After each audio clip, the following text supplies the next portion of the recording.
umat Tuhan BWCC di sisi. Ayo pada hari ini kita mau terus memuji dan menyembah Dia. Kita mau angkat suara kita, tangan kita dan hati kita untuk Dia, karena Dia adalah Allah yang luar biasa. Are you ready, church? Tuhan luar biasa, tiada seperti-Mu, tiada ganti-Mu. Kasih-Mu tak pernah berubah, tak pernah lelah, selalu baru.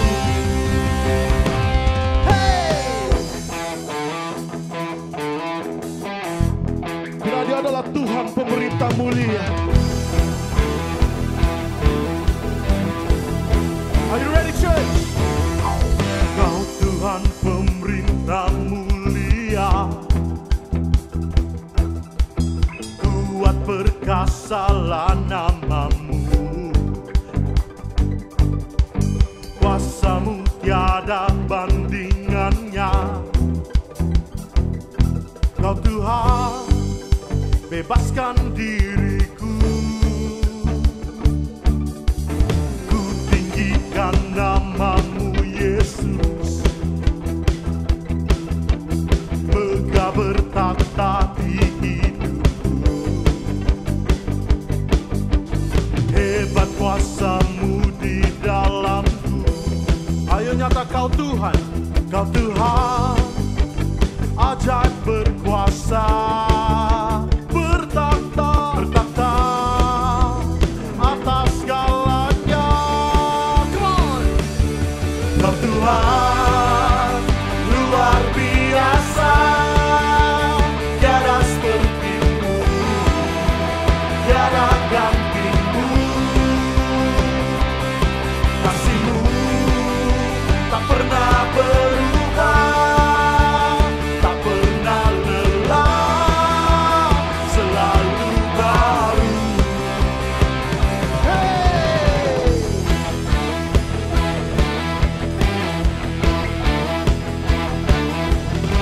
Come on, BWCC. Kita ingin terus nyatakan, kita meninggikan Dia, Yesus. Ku tinggikan nama-Mu Yesus, megah bertakhta di hidupku. Hebat kuasa-Mu, Hebat kuasa-Mu di dalamku. Kau Tuhan ajaib berkuasa, bertakhta atas segalanya. Kau Tuhan luar biasa, tiada seperti-Mu, tiada ganti-Mu. Kasih-Mu tak pernah berubah, tak pernah lelah,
laknat selama-lamanya.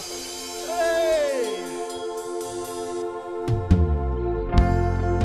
Yes Lord Jesus, kami mau terus memuji kesetiaan-Mu Tuhan di dalam kehidupan kami. Kami mau meresponinya Bapa dengan menyanyikan puji-pujian kami Tuhan, dengan setia kepada firman, setia kepada menjaga kehidupan kami Yesus. Yes Lord.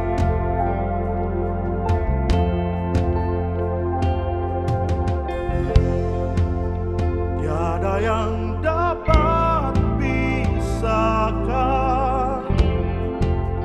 ku dari terangnya kasih-Mu.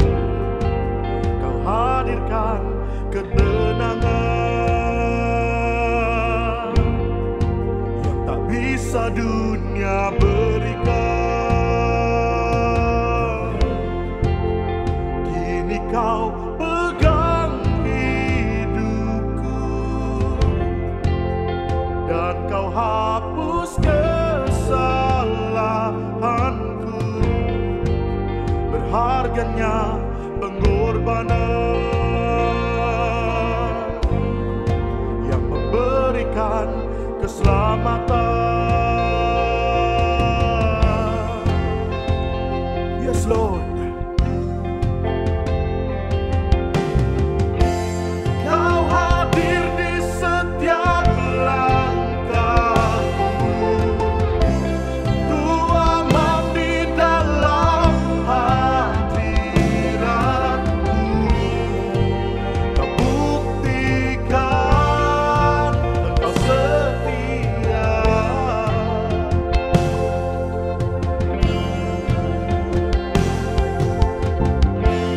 Dan ku angkat tinggi tanganku,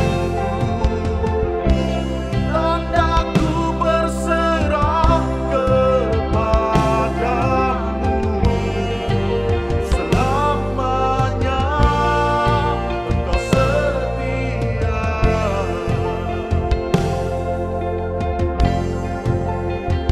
Yes Jesus. Kini Kau pegang hidupku dan Kau hapus kesalahanku.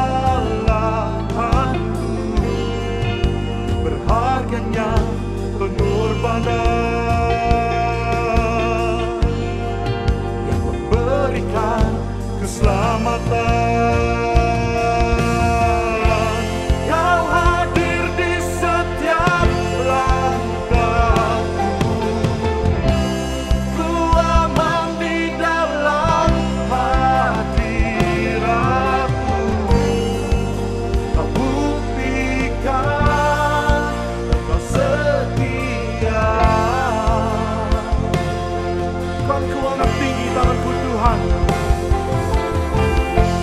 kan ku angkat tinggi tanganku, tandaku berserah kepadamu. Selamanya Kau setia. Yes Jesus, oh Your presence never leaves me, and You'll never forsake me.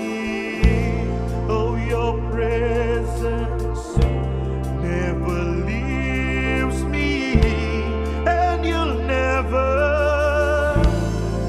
forsake me. Oh Your presence never leaves me, and You'll never forsake me. Oh Your presence never leaves me, and You'll never forsake me. Oh Your presence never leaves me, and You'll never forsake me.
adore you.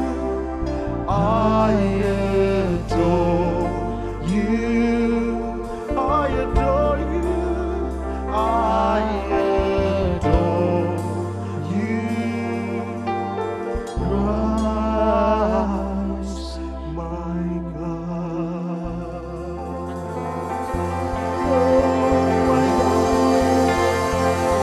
Yes, Lord. Yes, Jesus. Yes, Jesus. Woo.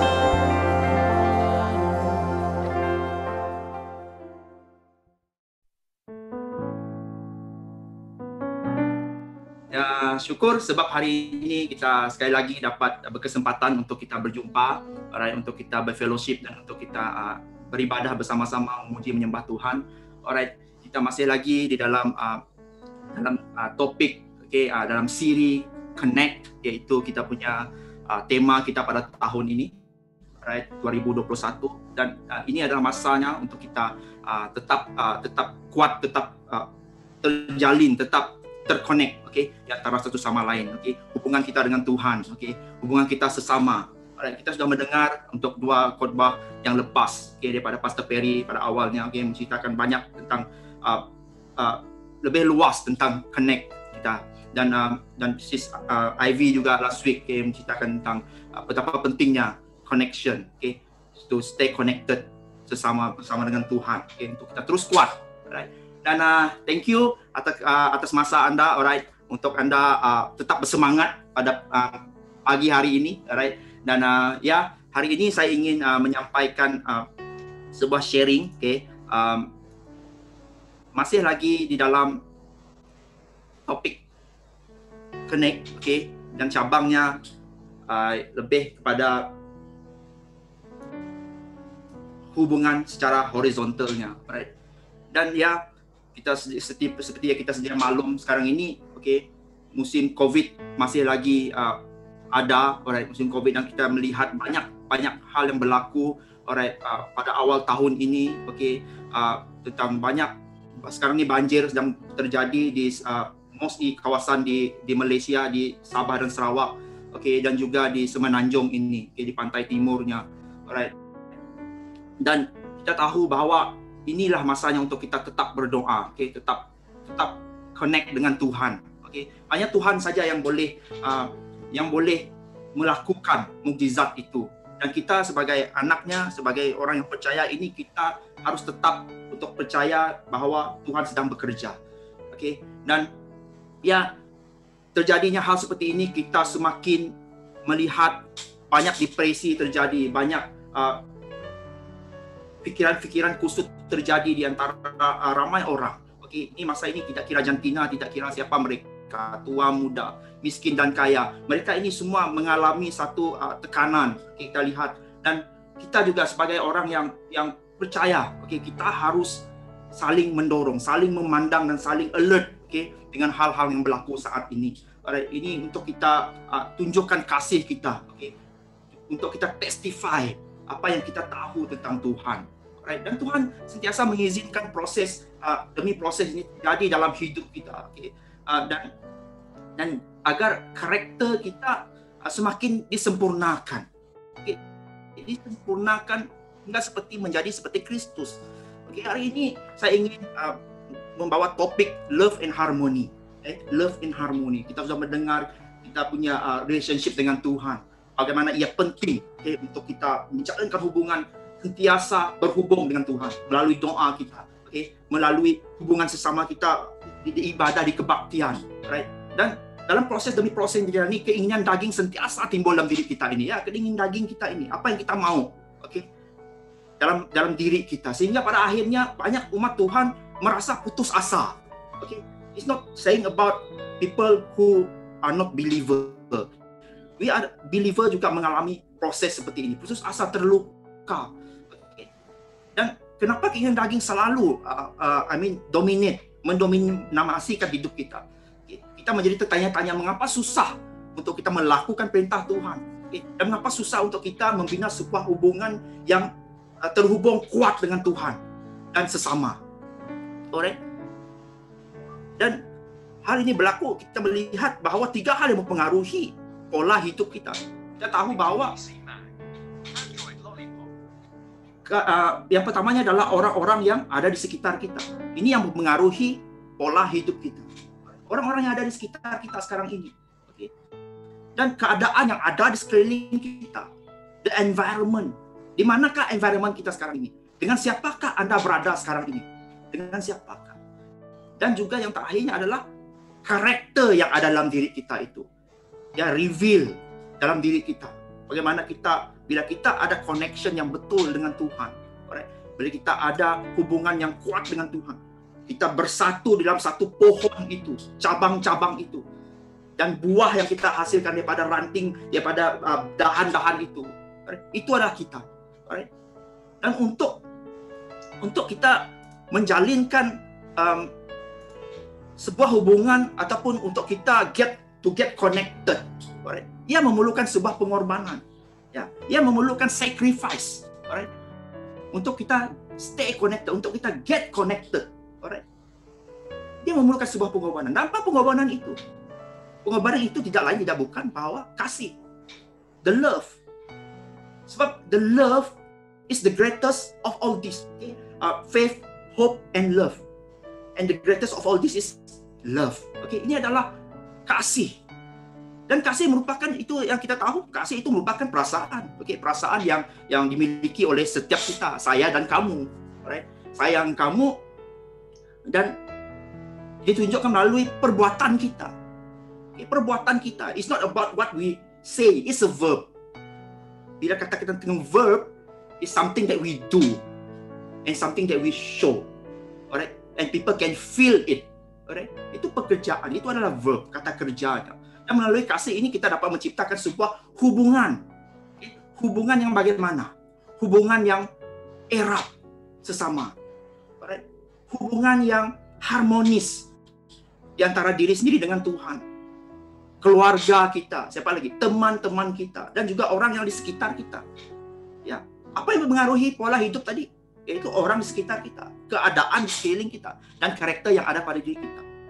Alright? Dan namun terkadang setiap daripada kita ini, setiap manusia ini sering lupa tentang kasih itu yang sesungguhnya berasal daripada Tuhan. Siapakah itu? Yesus sendiri, dia adalah kasih. Dia adalah kasih yang datang ke dunia ini. Bukan hanya kasih yang biasa-biasa. Dia kasih yang radikal.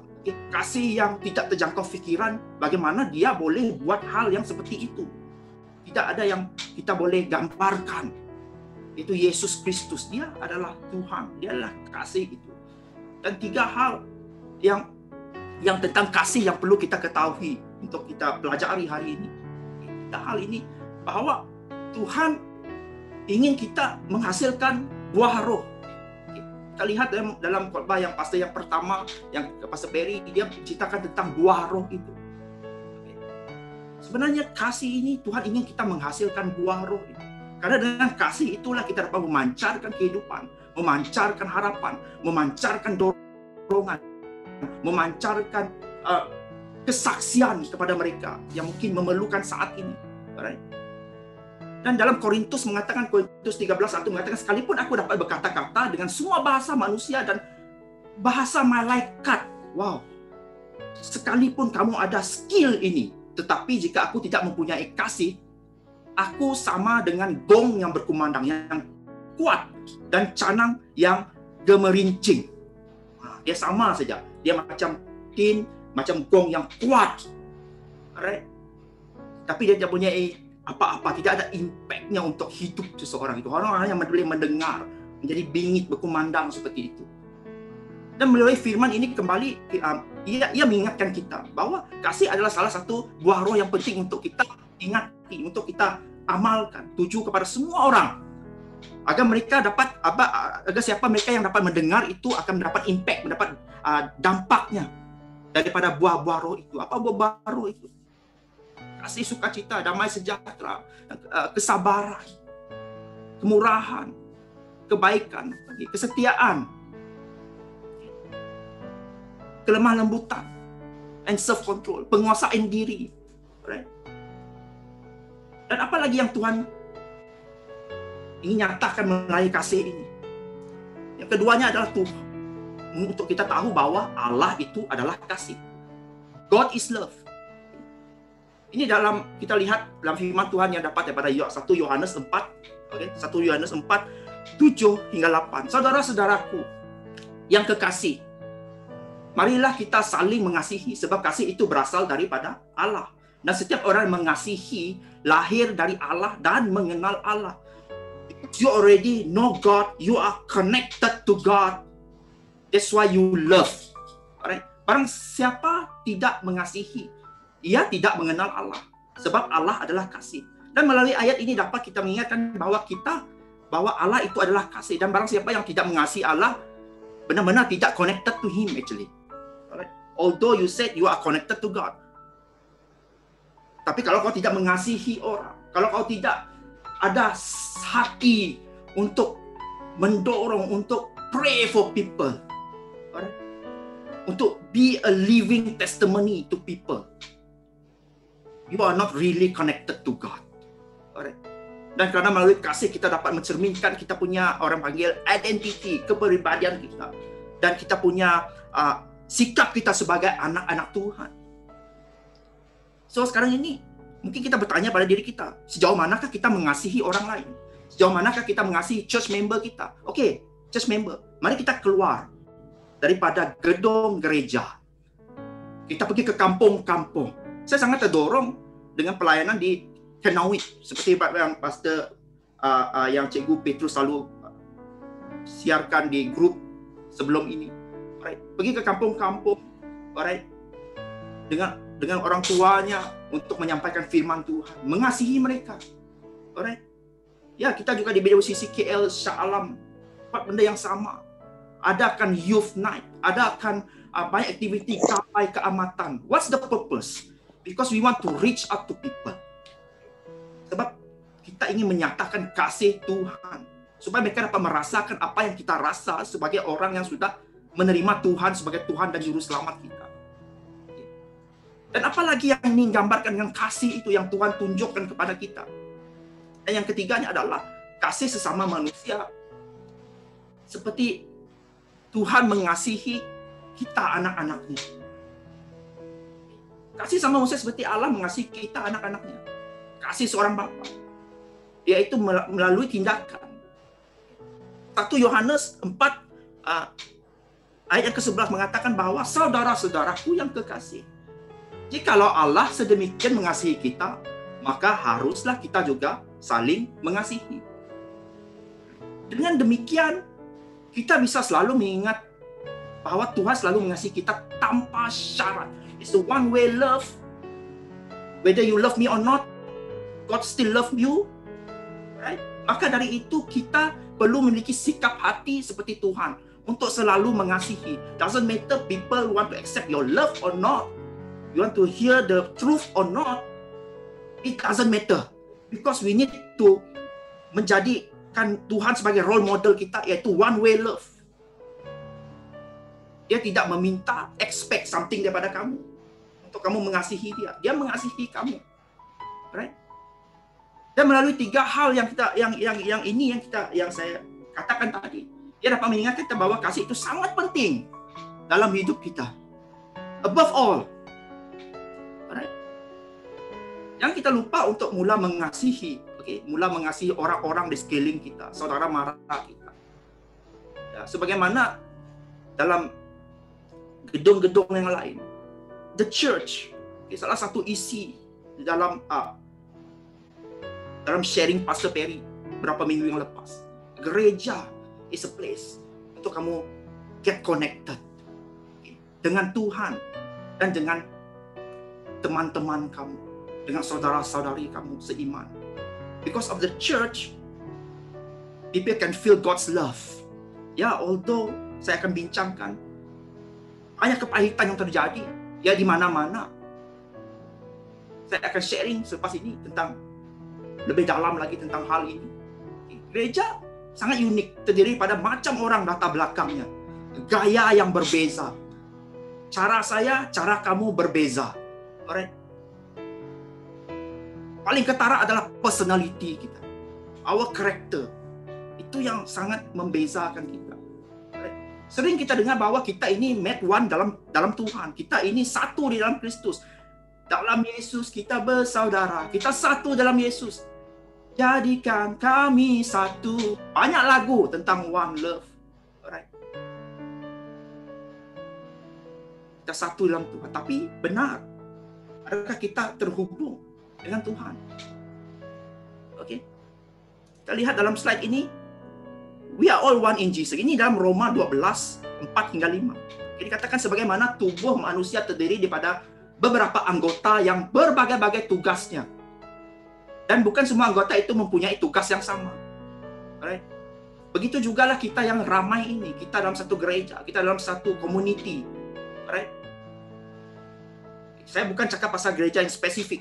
It's all the church belongs to God. Alright? Gereja yang menyampaikan firman Tuhan dan kebenaran itu adalah gereja milik Tuhan Yesus. Begitu juga kita yang ramai ini semua anggota satu tubuh dalam Kristus dan saling memiliki. I care for you. Ada satu kebenaran yang kita kena sedar saat ini. Right? Yaitu kita mengerti bahwa kita ini satu dalam Kristus. Namun kita ini tidak lari dari konflik. Tidak lari dari pergumulan, tidak lari daripada salah faham, tidak lari daripada perasaan ego kita. Ya, this is reality dalam gereja.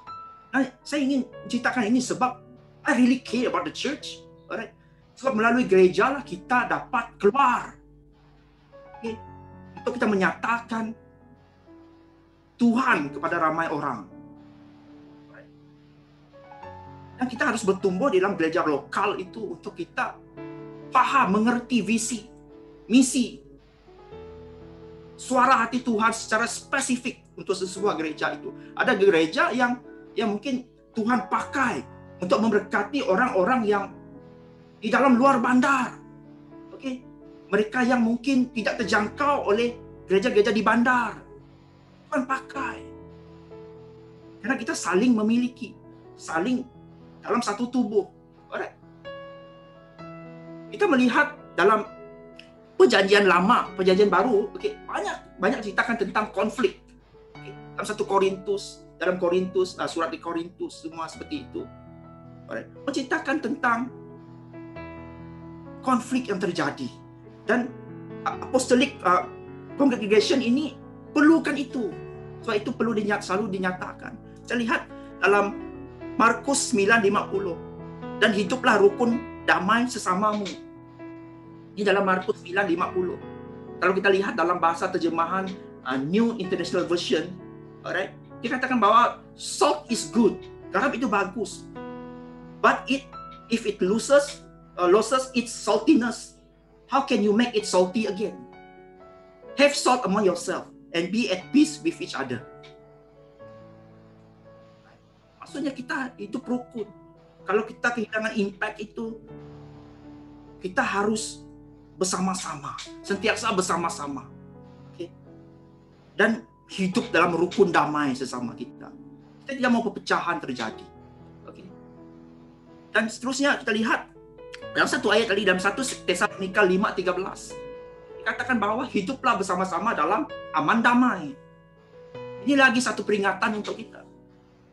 Dalam English Standard Version dikatakan bahwa dear brothers and sisters, you know those who are your leaders in the Lord's work. They work hard among you and give you spiritual guidance. Show them great respect and wholehearted love because of their work, and live peacefully with each other. Hidup bersama-sama lagi. Sesama sendiri. Lebih ingatan untuk kita. Dan kita mau kerjakan hal-hal yang membawa kesejahteraan dan yang membina kebaikan sesama sendiri. Ini dalam Roma 14:19. Dikatakan, for the kingdom of God is not a matter of eating and drinking, but of righteousness and peace and joy in the Holy Spirit. Whoever serves Christ is acceptable to God. and approved by man. So that let us pursue what makes for peace and for mutual upbuilding. Dan mengejar damai dalam harmoni adalah sesuatu yang harus kita kerjakan bersama. In order kita mau stay connected dengan kuat, mencengkam dengan kuat. Tidak ada perpecahan. Right? Network yang bagus, tidak ada yang cuba cabut, okay? Tidak ada cuba off switch plug. Right? Saat ini tidak akan terjadinya putus bekalan internet. Kita juga ada masanya untuk kita usahakan untuk kita sambung kembali jaringan tersebut seberapa boleh. Ini relevan untuk apa yang terjadi, untuk apa yang kita sekarang ini jalani di norma baru seperti ini. Internet, connection, connectivity. Kita harus adapt, kita harus biasakan diri dengan norma seperti ini. Ya. Sebab inilah cara Tuhan bekerja buat masa ini untuk kita. Ya, bukan kita untuk memandang di belakang yang selalu kita buat sebelum ini. Ya, kita masih relevan untuk kedua benda. Running parallel, dia berjalan selari dengan arus permodernan sekarang ini. Dan orang yang berkarakter dewasa ini adalah orang yang selalu mengejar damai dan harmoni. Dan kita harus belajar untuk saling mengerti dan bukan mahu untuk selalu dimengertikan. Itu lot of expectation. Kita mau selalu dimengerti. Oh, kamu mesti faham saya, perasaan saya seperti ini. Kenapa saya buat seperti ini? Kamu harus faham. Tapi kita sendiri harus belajar untuk mengerti. Why is this happen? Right? Dan dalam Yakobus 1:19 dikatakan, hai saudara-saudara yang kukasih, ingatlah hal ini. Setiap orang hendaklah cepat untuk mendengar dan tetapi lambat untuk berkata-kata. Dan juga lambat untuk marah. Ya. Untuk menjadi matang.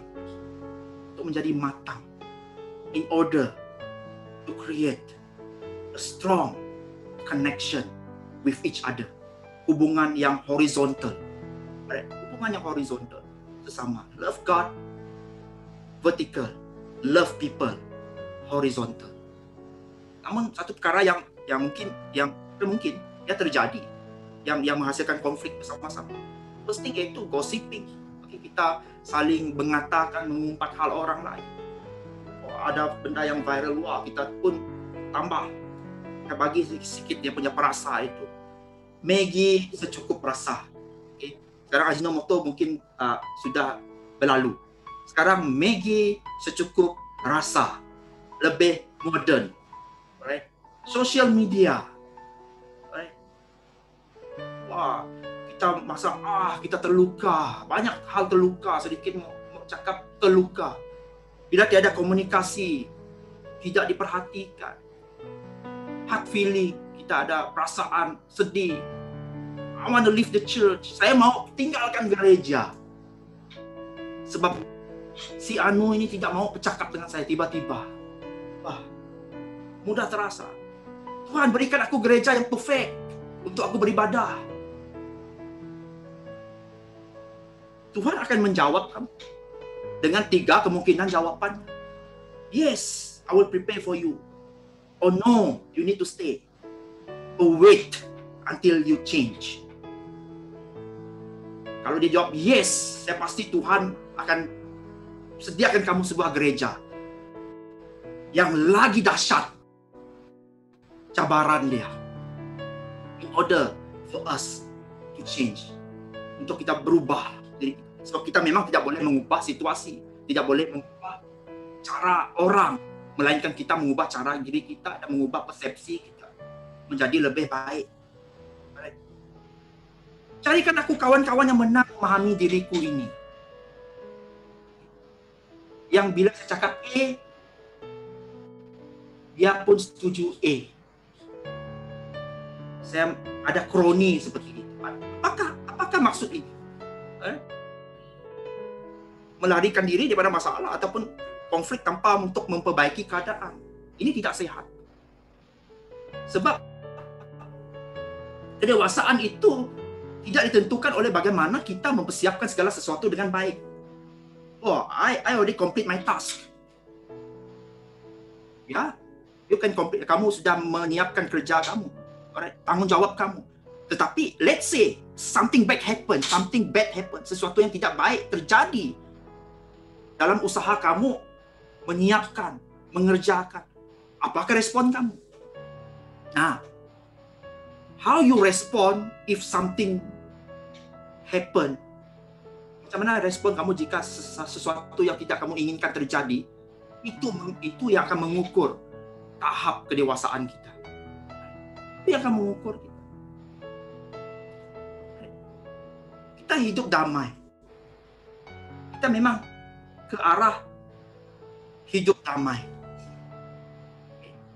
Tetapi jangan kita berkompromi. Yang kita berkompromi dengan kekudusan. Dilihat bahwa berusahalah mendapat, ini dalam Ibrani 12, 14, 17 dikatakan bahwa berusahalah mendapat pendamaian dengan semua orang serta kesucian. Wah, dia ada tambah kesucian. Tampaknya tidak siapapun yang dapat melihat Tuhan. Yes, saya mau berdamai. Apakah cara kamu berdamai itu? Adakah ia under table? Ataupun di atas firman Tuhan? Nah, ini dikatakan, serta kesucian. Tampaknya tiada siapapun dapat melihat Tuhan. Awaslah, jangan sampai ada sesiapapun yang tidak mendapat kasih karunia Allah. Jangan biarkan akar kepahitan menimbulkan kekacauan hingga ramai yang tercemar. Janganlah ada di antara kamu pencabul atau menjadi durjana seperti Esau yang menjualkan hak warisnya untuk sesuap makanan. Kamu ketahui bahwa kemudiannya apabila dia hendak mewarisi berkat itu, dia ditolak karena dia tidak mendapat ruang untuk bertaubat, walaupun dia memohon berkat itu dengan air mata.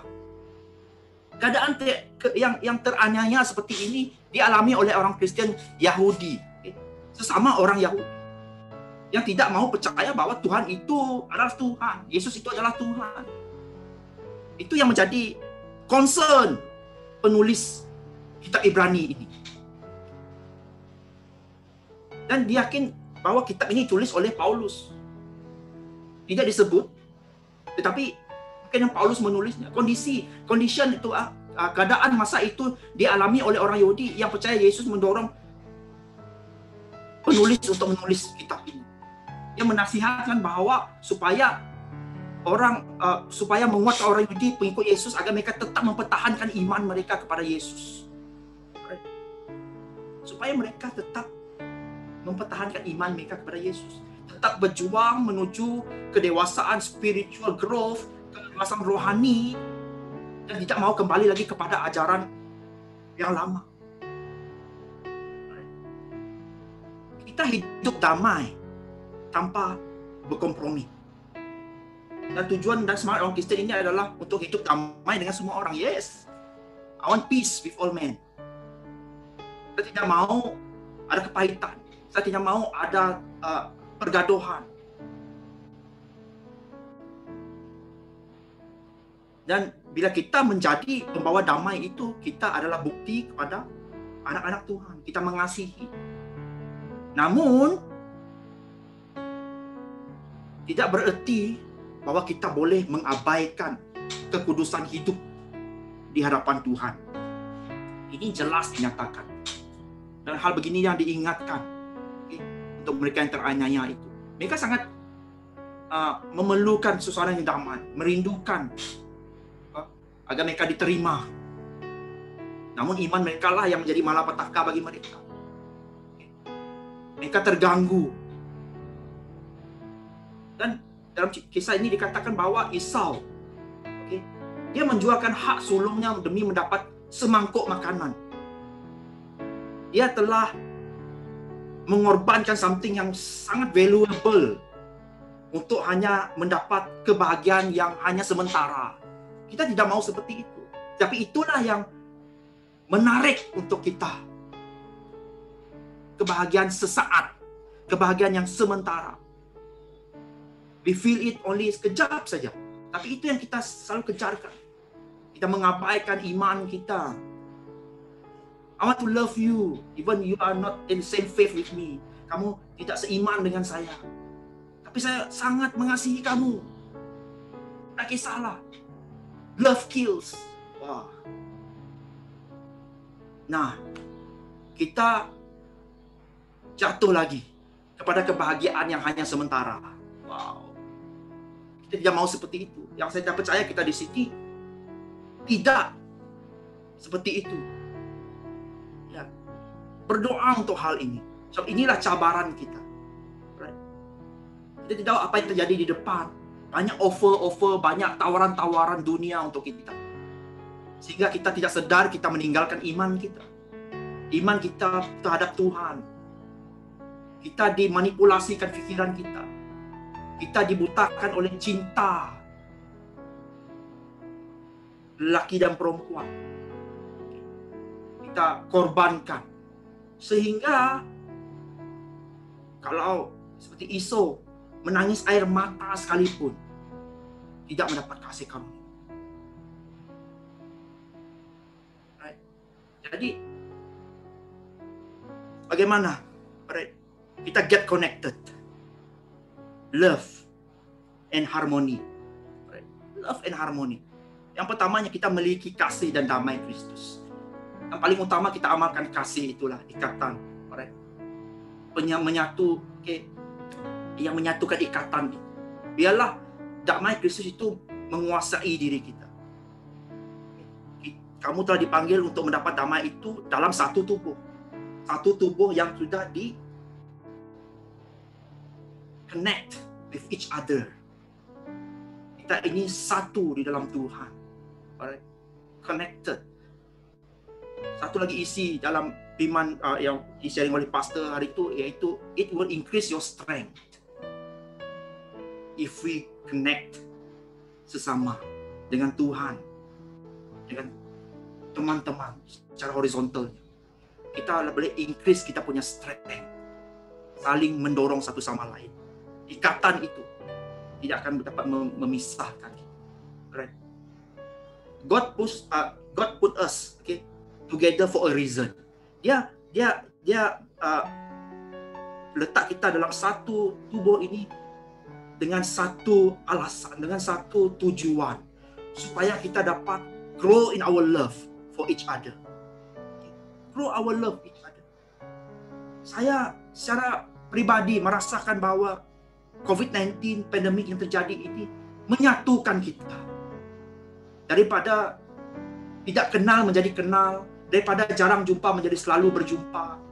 Saat ini kita tadi beribadah bersama-sama, seluruh cabangnya. Oke, tiada boundary, tidak ada sempadan. Kita grow in love for each other. Mungkin kita tidak berapa selesa bersama-sama mereka sebab yang membantu kita untuk bertumbuh, ya. Itu mungkin ada perasaan kita, oh, saya tidak selesa untuk bersama dengan dia.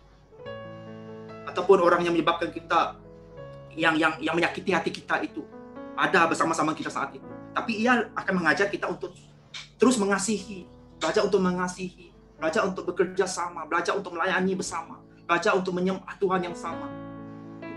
Melarikan diri daripada tempat kerja, daripada gereja, daripada pastor, daripada pemimpin, daripada community, okay?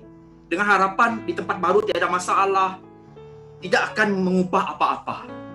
Ya, bila kamu sudah ditanam di atas sebuah tanah itu, baru mau tumbuh, kamu dicabut, ditanam lagi, dicabut, ditanam lagi.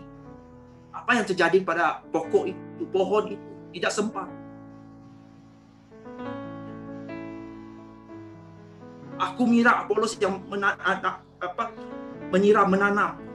Tetapi Tuhanlah yang memberikan pertumbuhan. Sebab Tuhan mau bekerja. Tuhan mau bekerja dalam hidup kamu. Adakah ada seseorang yang menyakiti hati kamu? Ask God for love. Okay. Ask God for more love dalam diri kita. Apalagi get connected. Love and harmony. Dan yang keduanya, yaitu hindarkan sikap pilih kasih. favoritism. Kita mau bersama-sama. Kita masing-masing ada strength, weakness kita sendiri. Dan kita complement each other. Jangan biarkan perbezaan kita memisahkan kita. Generasi tua dengan tua, yang muda dengan muda. Right? Kita mudah selesa untuk berada dalam tengah-tengah komuniti orang yang kita suka. Oh, saya suka bekerja dengan dia. Mari kita bersama-sama dalam satu di breakout room. Brian boleh masuk ke saya dalam breakout room bersama-sama dengan orang ini. Saya suka berdoa dengan dia. Biar dia berdoa akan sayu. Lepas tu telinga saya sedap untuk mendengar. Bila dia sharing, dia tidak menyakiti, dia hanya cakap pasal yang wah, yang sedap-sedap, yang bagus-bagus saja. Serasi bersama, alright. Comfortable click. Wah. Kamu melakukan apa yang benar jika kamu mematuhi hukum kerajaan Allah yang tersurat dalam kitab suci. Kasihilah sesama manusia sebagaimana kamu mengasihi diri kamu sendiri. Sebaliknya jika kamu memilih kasih, kamu berdosa. Dan menurut hukum, kamu melanggar hukum. Wah, jelas. Sungguh jelas. Mustahil untuk kita hidup bertumbuh dan berbuah, to bear fruits, seperti yang last khotbah kita. Ini satu komplimen ya, bukan satu orang panggil seterusnya message daripada khotbah yang minggu lepas. Untuk kita menghasilkan buah itu. We need this to happen. Sebab kita memang tidak sama. Cara kita, gaya kita, penerimaan kita berbeza. Being mind kita tak berbeza. Karakter kita berbeza. Chord suara pun berbeza. Mungkin ada yang suara bass, suara tenor, suara soprano, berbeza. Kalau suara yang sama saja dalam sebuah choir itu bukan choir, dia mesti berbeza-beza. Tetapi bila yang berbeza-beza itu menghasilkan melodi yang sangat enak. Ada suara bass dia, boom, boom, boom. Ada yang lagi soprano dia menghasilkan satu melodi yang sangat sedap. Dan itulah melodi yang kita mau. Itulah melodi yang kita maukan. Kita harus bersabar. Kita tanamkan kesabaran sesama. Dan sebagai orang pilihan Allah yang suci dan amat dikasihi, ya, kamu haruslah bersifat belas kasih, baik budi, rendah hati, lemah lembut dan sabar. Dua roh ini. Bersabarlah terhadap satu sama lain. Maaf memaafkan. Jika seseorang itu ada sesuatu aduan terhadap yang lain, sebagaimana Tuhan telah mengampuni kamu, demikian kamu harus mengampuni sesama sendiri. Pengampunan itu sangat penting. Ini Kolose 3:12 dan ayat ke-13. People can rub us the wrong way. Dia boleh buat kita marah. Tidak sepatutnya. Kita perlukan kesabaran. Patience. Apa makna patience itu? Yaitu dia sebenarnya lebih luas maksudnya. Kesabaran itu. Kalau saya ingat-ingat, maksudnya sangat mendalam yang saya boleh gambarkan tentang patience ini adalah it means long suffering. Long suffering. Yaitu ability to suffer for a long time. Wah, ini kesabaran yang radikal. Ya bukan macam orang keletek kamu tak suka dikeletek, orang keletek kamu itu sementara. Ini yang long suffering ini. They continuously hurt you. You suffer for a long time. Kes ini kesabaran adalah kunci dia. Berjaya menghadapi kelemahan orang lain adalah kekuatan kita. Right? Vice versa. Kita belajar untuk bersabar. Kita belajar untuk berdoa agar orang juga sabar dengan kelemahan kita. Right? Ya, kita melihat orang menyakiti hati kita, tapi kita harus sadar bahwa kita mungkin menyakiti hati orang. Kita berdoa agar kita juga diberi kekuatan untuk bersabar dan berdoa untuk orang itu agar juga boleh bersabar jika kita menyakiti hatinya.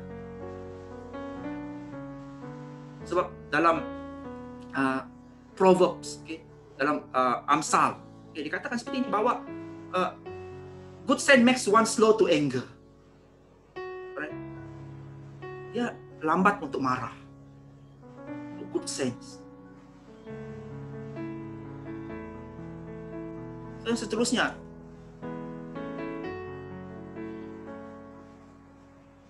Yang keempat,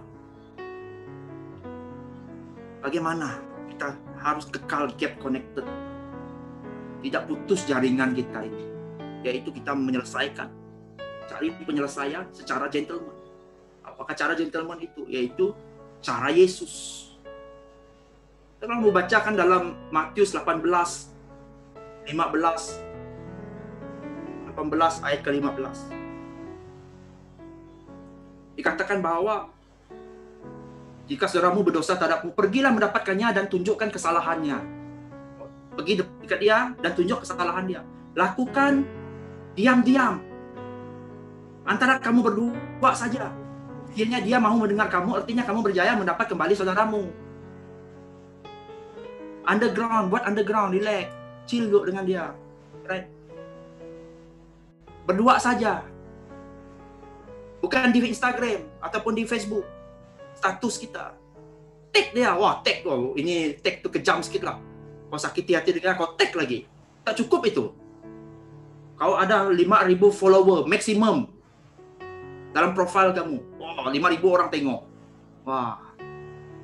Nah, ini zaman, ini norma baru. Ini zaman now. Alright. Bukan seperti itu. Lakukan diam-diam. Gentleman. Do it Jesus way. Kenapa? Untuk mengelakkan konflik. Supaya we can get connected. Stay connected. Alright. Terputusnya sebuah kasih dan harmoni. Kenapa? Roh menghakimi itu masih ada. Roh menghakimi itu masih ada. Because we tend to assume from distance. Okay? Kita selalu membuat kesimpulan itu mengikut emosi dan pengaruh sesama. Kamu tidak berada di tempat itu, but you assume it. Dalam John 7:24 kata di sini, saya mengambil dalam bahasa Inggrisnya, do not judge by appearances, but judge with right judgment. Kita tidak boleh assume until we got clarification daripada orang itu to find what is going on. Right? Yang keduanya adalah gosip dan fitnah. Ini adalah racun. Tidak melibatkan orang yang salah dalam konflik. Kita tidak harus melibatkan orang yang salah dalam konflik kita. Dan orang dalam Amsal 16 ayat yang ke-28 dikatakan orang yang suka memutarbalikkan sesuatu menimbulkan pertengkaran dan pemfitnah menceraikan sahabatnya yang karib. Wah. Belajar mengalami kasih yang radikal. The radical love yang telah ditunjukkan oleh Tuhan terhadap kita. John 3:16 is radical love. God sent Jesus ke dunia. Not only itu, His only begotten Son. Wah, anaknya yang tunggal. Itu 3:16. Kita lihat dalam Lukas 6:27 yang B, bagian B dan 28 dikatakan bahwa kasihlah musuhmu. Wah, susahnya mengasihi musuh. Kalau kasihi teman baikmu, okeylah. Okay. Kasihi musuhmu radikal. Berbuat baik kepada orang yang membenci kamu. Woi, radikal lagi. Mintalah berkat bagi orang yang mengutuk kamu. Ini lagi radikal, mustahil. Berdoalah bagi orang yang mencaci kamu. Ini lagi lah. Semua ini susah dibuat kalau kita tidak ada connection yang tetap dengan Tuhan. Tidak boleh kita buat ini. Cuba mengasihi musuh kamu yang menyakiti kamu, emosi kamu, physically kamu. Buat baik orang yang membenci kamu, yang benci kamu. Tengok muka kamu pun dia tak senang. Minta berkat lagi dengan orang yang kutuk kamu. Wah, berdoa bagi orang yang mencaci kamu. This is radical. Tapi apa yang kita boleh lihat, the key point daripada ayat ini, yaitu kita harus berbuat baik. Do good. Always I always emphasize, do the right things. Yang keduanya memberkati dan berkati. Yang keduanya Yang ketiganya, mendoakan. Pray for each other. Dan bagian terpenting dari mengampuni adalah mengalahkan kejahatan dengan kebaikan. Adakah kita sekarang ini sudah mengampuni orang-orang yang menyakiti hati kita? Before you can go more deeper dengan apa yang Tuhan mau letakkan kamu saat ini. Ketika orang itu menyakiti hati, mereka juga cenderung untuk melukai hati orang lain. Dan sebaliknya juga, jika kamu dapat do this for our church, for our ministry, for the work of God, dalam apapun yang Anda lakukan saat ini, we are in good hands. Right? Saya berdoa kita semua akan terus kuat. Right? Akan terus kuat. Stay connected with God. Love each other. Love among yourself. Okay? Regardless siapa dia. Alright?